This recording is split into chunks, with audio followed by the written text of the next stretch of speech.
Nancy, bonjour. Bonjour. On commence bien aujourd'hui, je dirais rien. Mais jeudi. On va parler de la mauvaise réputation, entre guillemets, que pourraient éventuellement avoir les recruteurs. Ouais, En fait, c'est faux. Mais vous nous avez apporté un chiffre, 85%, ça veut dire quoi? 85% de quoi? Des candidats Qui font quoi? Par les moteurs de recherche pour évaluer les recruteurs. Alors nous, les recruteurs, on est mal aimés. Déjà, faut le savoir. Aujourd'hui, c'est la complainte du recruteur. On en a assez d'être mal aimés. On en a assez d'être critiqués. Donc en même temps, trêve de plaisanterie.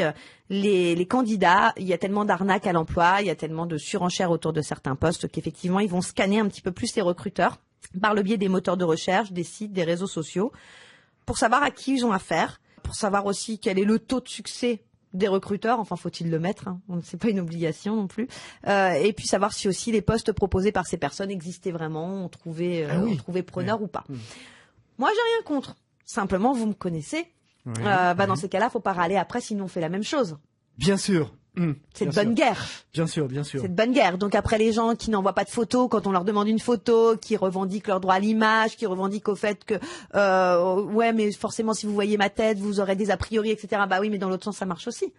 Oui, mais de toute façon en entretien on va voir qui c'est. Est-ce qu'un recruteur qui est recruteur dans un grand cabinet de recrutement est meilleur qu'un autre recruteur? Personne ne le sait. Je veux dire à un moment il faut accepter d'être fliqué des deux côtés si on peut reprendre l'expression.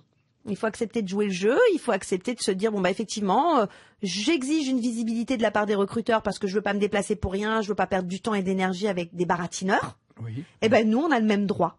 Parce que ça existe aussi de l'autre côté. C'est pas parce que les médias ne cessent de répéter tous les jours que oh scandale, il y a encore plus de chômeurs, etc. qu'on a dans ces chômeurs que des gens qui ne veulent travailler.